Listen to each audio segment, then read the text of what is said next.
Recording in. आज हम further जो है वो कंटिन्यू करते हैं। और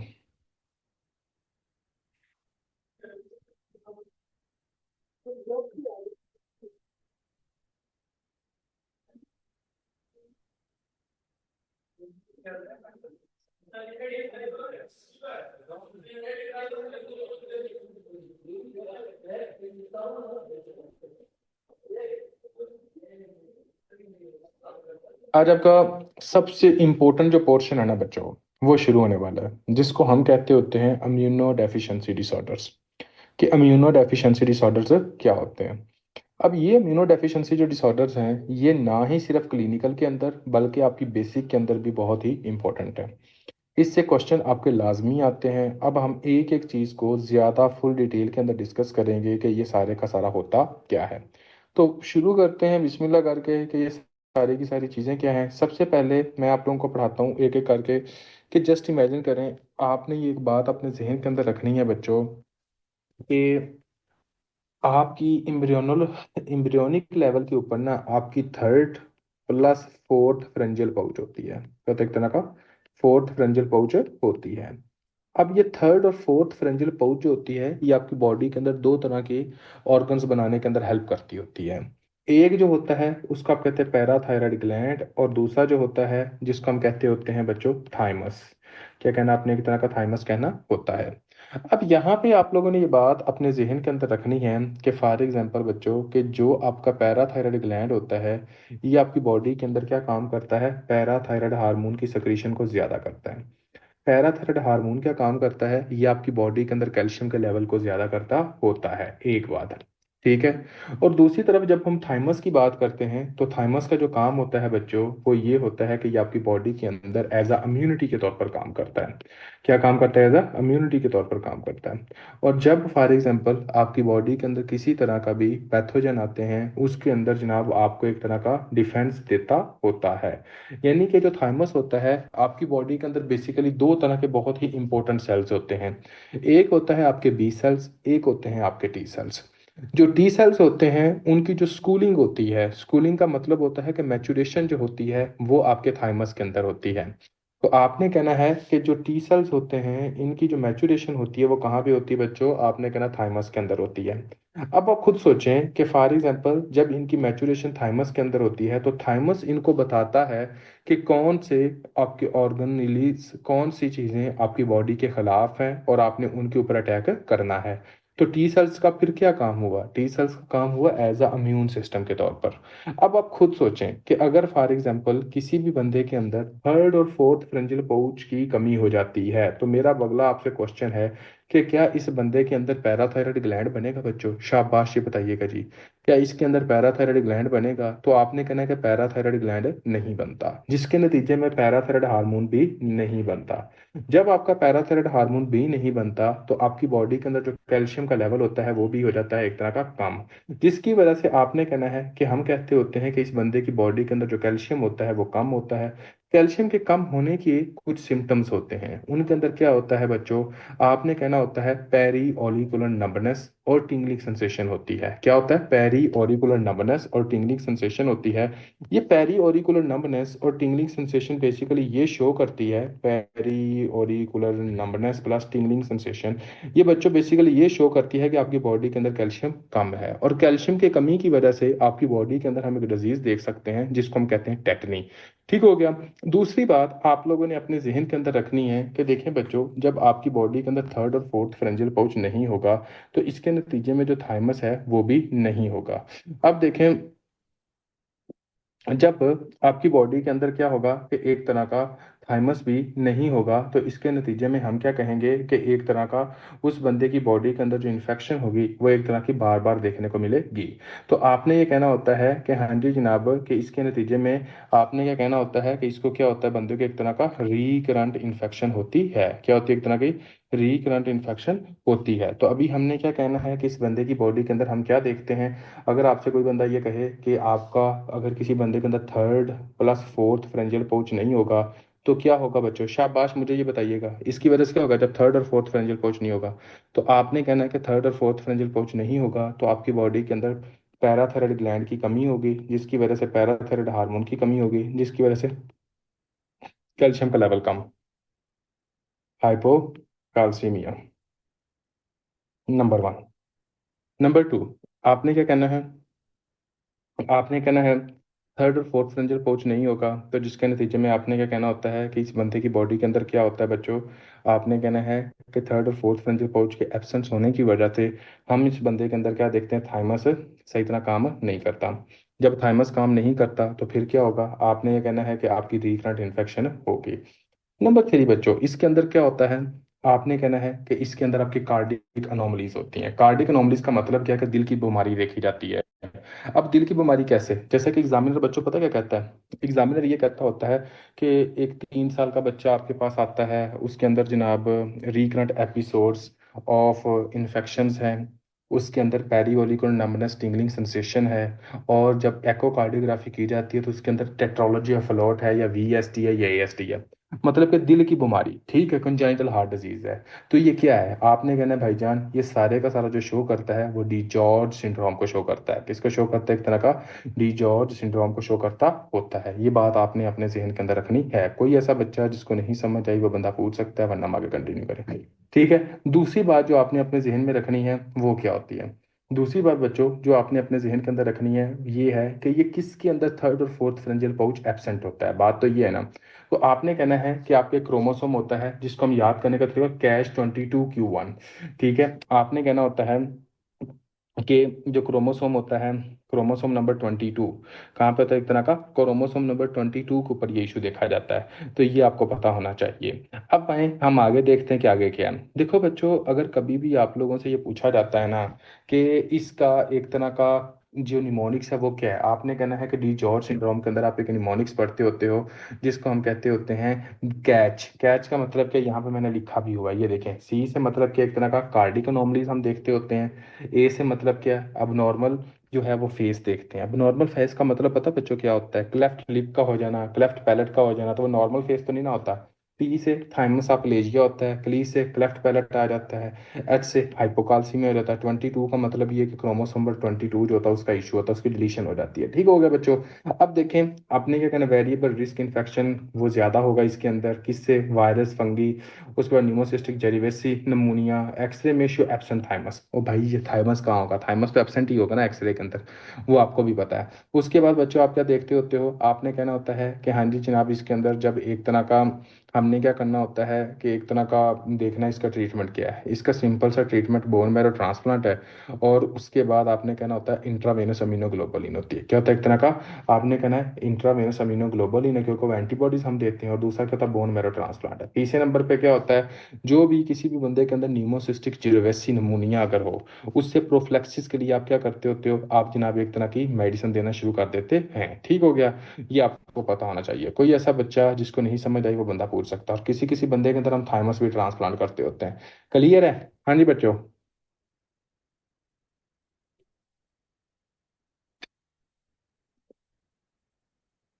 बच्चे ट्रीटमेंट के अंदर सिर्फ और सिर्फ आपने इतना याद रखना है कि ट्रीटमेंट जो होता है वो बोन मैरो ट्रांसप्लांट एक, थाइमस ट्रांसप्लांट दो, तीसरे नंबर पे इंट्रावेनस अमीनोग्लोबुलिन तीन, चौथे नंबर पे जो न्यूमोसिस्टिक मतलब कि जो वैसी नमूनिया जो होता है उसके प्रोफ्लेक्सिस के अंदर आपने ट्रीटमेंट देना। ये चार चीजें आप देते होते हो। अब समझ आ गई है, ऊपर से भी रीड कर लिया, वैसे भी पढ़ा दिया। अब हम आगे चलते हैं। अब आगे आते हैं, आगे आप लोगों को पता होना चाहिए कि नेक्स्ट क्या है। अगर किसी को फिर भी कन्फ्यूजन है वो फिर भी पूछ ले, फिर ना कहिएगा। फिर भी अगर किसी को कन्फ्यूजन है तो वो पूछ ले।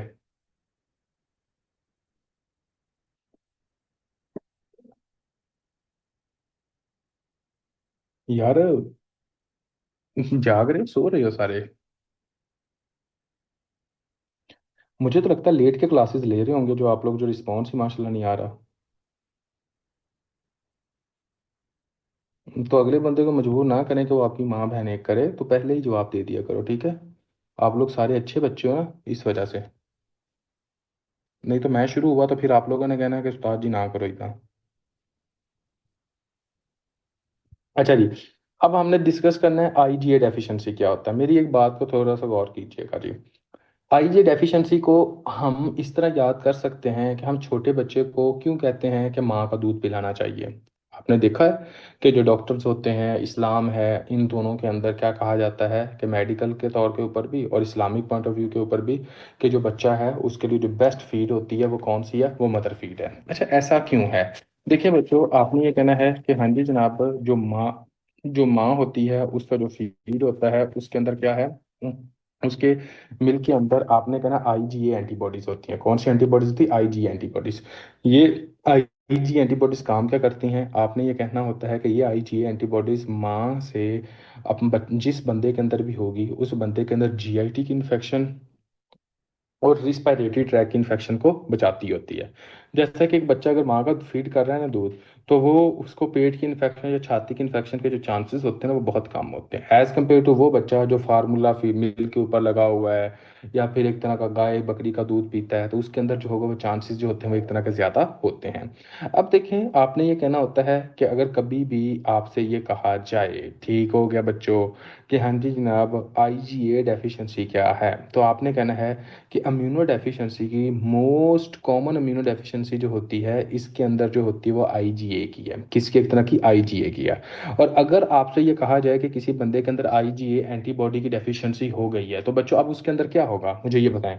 अब जो वो प्रोटेक्शन करती थी क्या वो कर सकेगी? शाबाश, ये बताइएगा जी, क्या वो प्रोटेक्शन कर सकेगी? तो आपने ये कहना होता है कि देखें, आईजी एंटीबॉडी अब रिस्पिरेटरी ट्रैक से और जीआईटी की इन्फेक्शन से नहीं बचा सकेगी।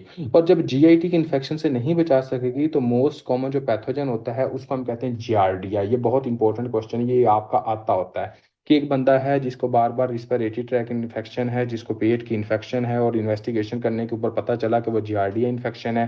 तो ये कौन सी डेफिशिएंसी हो सकती है? आपने आंखें बंद करके जो आंसर लगाना है वो आपने कहना होता है कि ये जनाब आपका एक तरह का, आपने कहना है कि आईजीए की डेफिशिएंसी की वजह से हो सकता है। दूसरी बात आपने अपने जहन के अंदर रख लेनी है, ठीक हो गया। आपने कहना है कि कभी भी किसी भी बंदे को, ठीक है, किसी भी बंदे को हमने एक तरह की आईजीए एंटीबॉडी नहीं देनी जिसके अंदर आईजीए एंटीबॉडी की डेफिशिएंसी हो। अब ये क्या बात हुई भाई?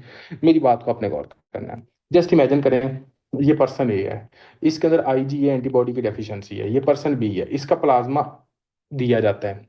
जब इसका प्लाज्मा पर्सन ए को दिया जाता है, तो क्या पर्सन ए के अंदर आईजी एंटीबॉडी है? शाबाश, ये बताइएगा जी, क्या आईजी एंटीबॉडी है?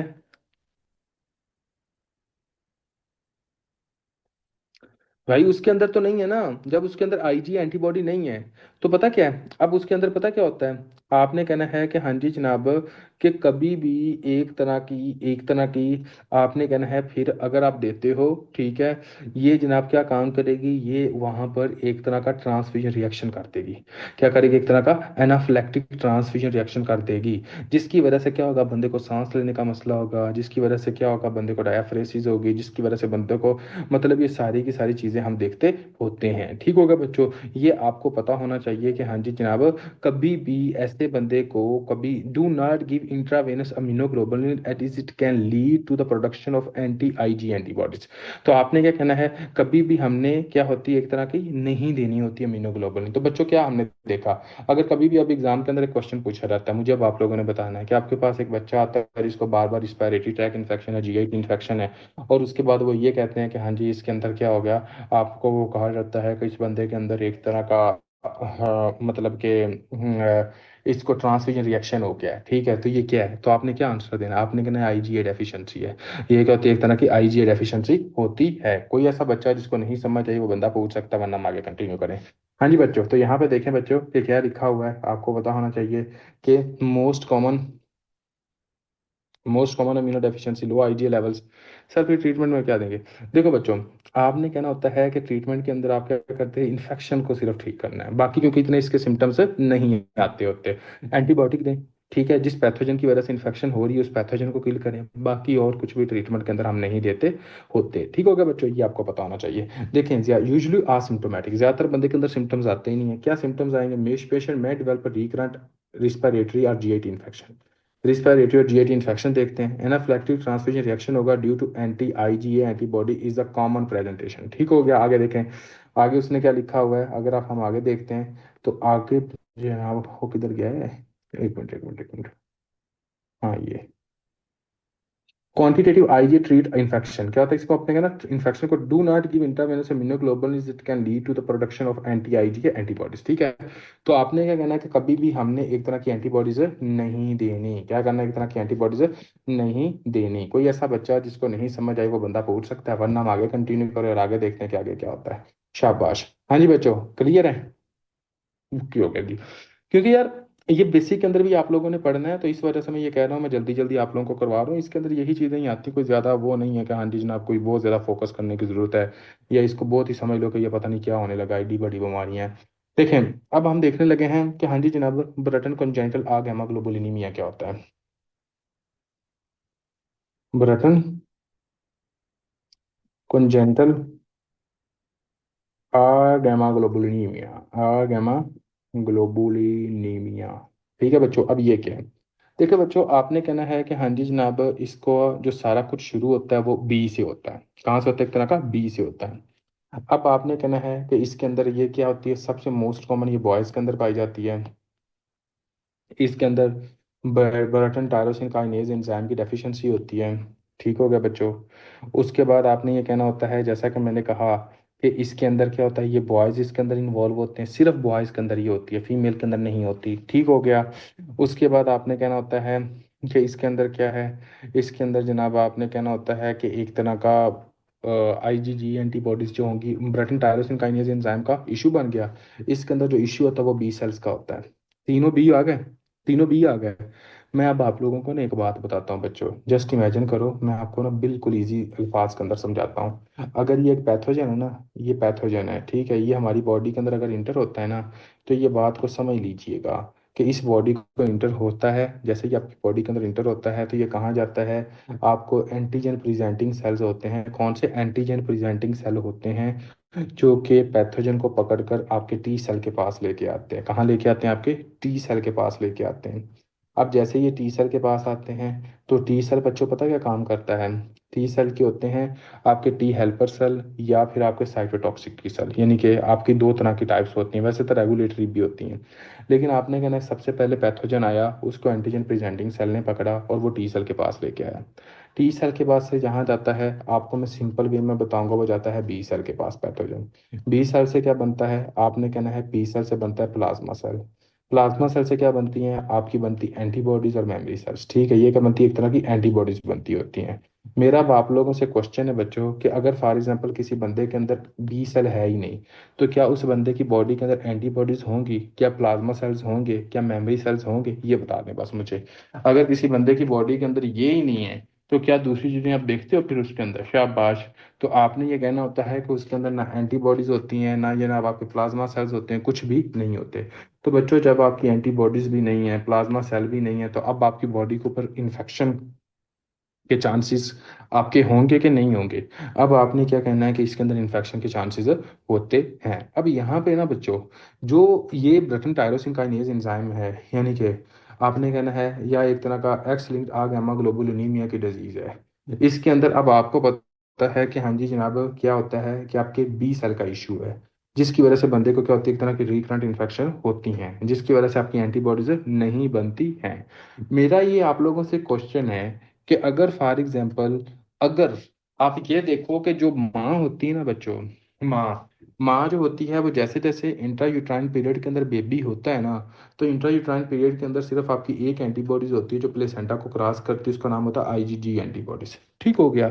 ये आईजीजी एंटीबॉडीज क्या काम करती है? प्लेसेंटा को क्रॉस करती रहती है और ये कहाँ जाती है? ये बच्चे के अंदर चले जाती है। कहाँ जाती है? एक तरह का चाइल्ड के अंदर जाती है।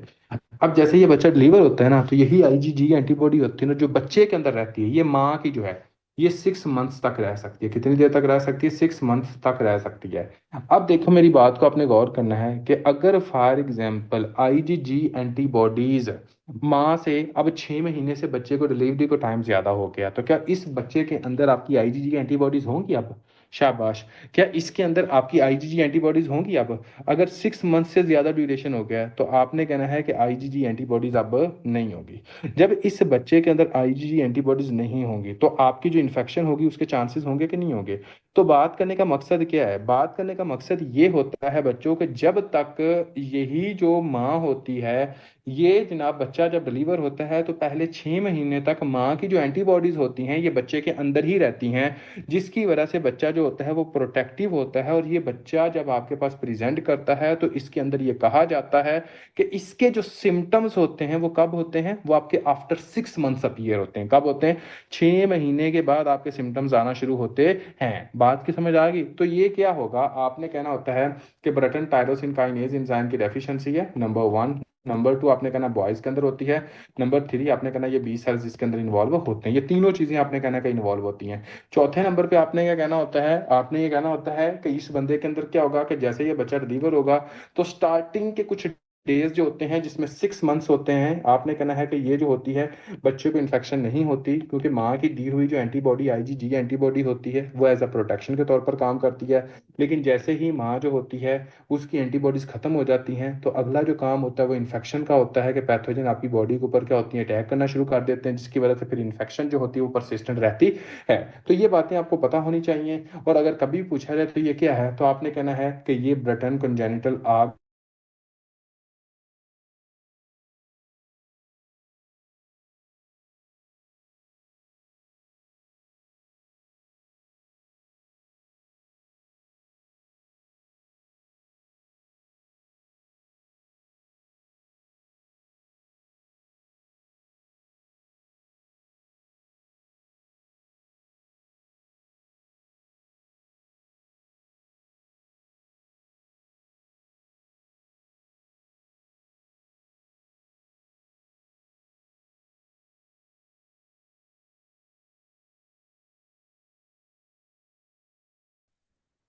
बच्चों आवाज आ रही है?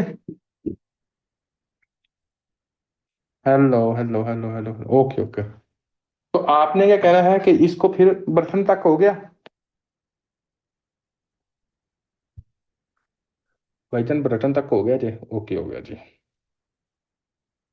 अब हम जाते हैं आगे जी, आगे। तो देखें जी,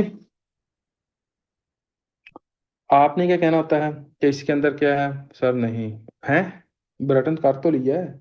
ये देखें ब्रटन आ गया, ग्लोबुलिनीमिया। ठीक है, ट्रीटमेंट नहीं हो। अच्छा अच्छा, बोन मैरो ट्रांसप्लांट सिंपल।